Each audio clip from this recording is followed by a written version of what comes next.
आदाब दोस्तों, मैं हूं शहजाद आलम बर्नी। आप देख रहे हैं द बर्नी शो। आज हम अपने शो में जो मुद्दा लेकर के आए हैं वो मुद्दा है मदरसों से निकलने वाले बच्चे। दरअसल आमतौर पर मदरसों पर ये इल्ज़ाम लगाया जाता है कि मदरसे आतंकवाद का गढ़ बन गए हैं। तरह तरह के बयान पिछले कुछ दिनों में नेताओं के देखने को मिले कि उन्होंने किस तरह से मदरसों को टारगेट किया और वहाँ के बच्चों को टारगेट किया गया। लेकिन मदरसे से क्या निकलते हैं, आज इस पर हम चर्चा करेंगे, क्योंकि पिछले दिनों अभी 3 दिन पहले यूपीएससी का रिजल्ट आया और उसमें यूपीएससी में पास होने वालों में मदरसे के बच्चे भी थे। उन्हीं बच्चों में से एक हैं मौलाना शाहिद रज़ा खान। मौलाना शाहिद रज़ा खान बिहार के गया ज़िले के रहने वाले हैं और आज़मगढ़ के एक मदरसे से उन्होंने तालीम हासिल की थी। उत्तर प्रदेश के आज़मगढ़ में मदरसा है जामिया अशरफिया। ये मुबारकपुर में है, जो आज़मगढ़ की एक जगह है मुबारकपुर, वहाँ पर ये मदरसा है। इस मदरसे से फाजिल की डिग्री हासिल करने के बाद मौलाना शाहिद रज़ा खान ने जेएनयू में एडमिशन लिया बीए में। बीए अरबिक किया, वहाँ से एमए अरबिक किया और उसके बाद फिर पीएचडी कर रहे थे वेस्ट एशियन स्टडीज़ में।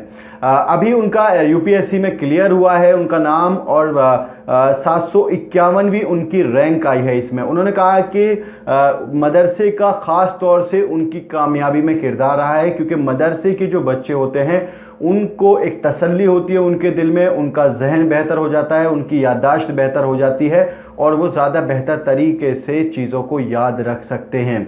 साथ ही साथ उन्होंने शुक्रिया अदा किया जामिया मिलिया इस्लामिया का भी, क्योंकि जामिया मिलिया इस्लामिया की कोचिंग सेंटर से ही उन्होंने यूपीएससी की कोचिंग की थी और 2014-15 में पहली बार यूपीएससी के लिए अपियर हुए थे, आज से करीब 5 साल पहले। और 5 साल की लंबी मेहनत के बाद 2019 में जाकर के उन्हें अब कामयाबी मिली है।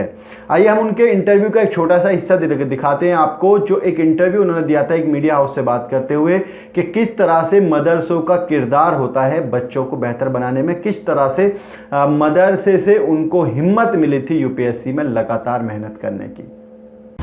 मेरा नाम शाहिद रज़ा खान है। मैं गया बिहार से ताल्लुक़ रखता हूँ और इस साल यूपीएससी सिविल सर्विस एग्ज़ाम 2018 में मैंने 751वां रैंक हासिल किया अल्हम्दुलिल्लाह। और मैंने अपनी तैयारी बेसिकली मैं एक मदरसे से बिलोंग करता हूँ, जामिया अशरफिया आज़मगढ़ से मेरी दीनी तालीम हुई है। उसके बाद जवाहरलाल नेहरू यूनिवर्सिटी से बीए एमए मैंने अरबिक में किया है, फिर एमफिल पीएचडी में West Asian studies school of international studies में कर रहा हूँ। अपनी तैयारी के दौरान मैं कई एक पॉजिटिव चीज़ें थी मेरे साथ और कुछ नेगेटिव बात भी थी, लेकिन उसको मैं नेगेटिवली नहीं लेता हूँ। लिमिटेशंस हर किसी के साथ होती हैं कुछ ना कुछ। मेरे साथ अच्छी बात यह थी कि मदरसे से मुझे कॉन्फिडेंस मिला, दीन की तालीम मिली, उससे आपका कॉन्फिडेंस बहुत अच्छा होता है। तवक्कुल अल्लाह का एक कॉन्सेप्ट हमारे सामने आता है। उसके बाद मदरसे से मेरे मदरसे में इन जनरल मदरसे में जो है वो एक मेमोरी मदरसे के स्टूडेंट्स की बड़ी अच्छी होती है जी, गेन करने की कैपेसिटी और उसको रिटेन करने की एक लॉन्ग पीरियड ऑफ टाइम के लिए। तो वो भी मुझे मदरसे से मिला जी। और उसके बाद ये है कि यूपीएससी आसान काम नहीं था और उस एक लॉन्ग जर्नी थी जी, एक बहुत ही हार्ड वर्किंग फेज था और उसमें मैंने कॉन्फिडेंस नहीं खत्म किया जी, प्लान किया, रीप्लान किया और अल्हम्दुलिल्लाह मैं कामयाब हुआ। मैंने 14-15 में पहला दूसरा अटेम्प्ट लिया, मेरा पीटी नहीं हुआ, फिर मैंने ब्रेक लिया। अपनी एकेडमिक लाइफ को मैंने पैरेलली लेकर चला हूँ, बीच में कहीं गैप नहीं दिया मैंने। बीच में मैंने जेआरएफ भी क्वालिफाई किया यूपीएससी को छोड़ के, एक फाइनेंशियल स्टेबिलिटी आए ताकि अनहिंडर्ड तालीम हम प्रिपरेशन कर सके जी। तो उसमें फिर मैंने 2017 में फिर से रीप्लान करके मैंने तैयारी शुरू की जी। और अपने एमफिल डिसर्टेशन के बाद मुझे उसी साल मेरा पीटी क्लियर हुआ। उसके बाद मैंने देखा कि जामिया में यहाँ फैसिलिटीज अच्छी हैं, मेंस की तैयारी मेरी अच्छी हो सकेगी यहाँ, तो मैंने जामिया को ज्वाइन किया और अल्हम्दुलिल्लाह जामिया ने बहुत कंट्रीब्यूट किया मेरी पर्सनालिटी में। मेरे स्पेशली मेरी मेंस प्रिपरेशन में जामिया का बहुत अहम रोल है जी। और मैंने अल्हम्दुलिल्लाह क्वालिफाई किया। और रही बात कि मुझे सपोर्ट किसने किया, तो ऑफ कोर्स मेरी फैमिली अल्हम्दुलिल्लाह बहुत अच्छी है। हम लोअर मिडिल क्लास फैमिली से आते हैं, एक बड़ी फैमिली है मेरी। और मेरे father retired CCL government servant हैं।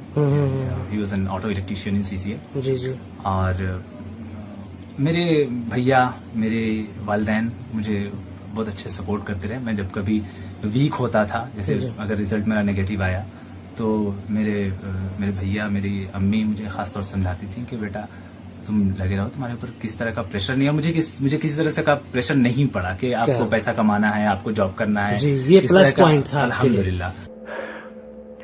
ये थे मौलाना शाहिद रजा खान, जो अभी यूपीएससी क्लियर कर चुके हैं। 751वीं इनकी रैंक आई है। जेएनयू में ही रहते हैं। जेएनयू का एक हॉस्टल है जहां पर नजीब अहमद रहा करता था। माही मांडवी ये हॉस्टल है।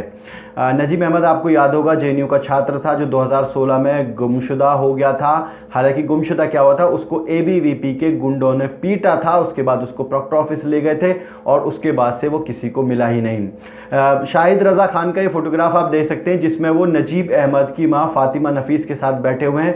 और शाहिद रजा खान ही वो लड़का था जिसने पहली बार मीडिया को आकर के बताया था कि नजीब को बाकायदा एबीवीपी के गुंडों ने पीटा था।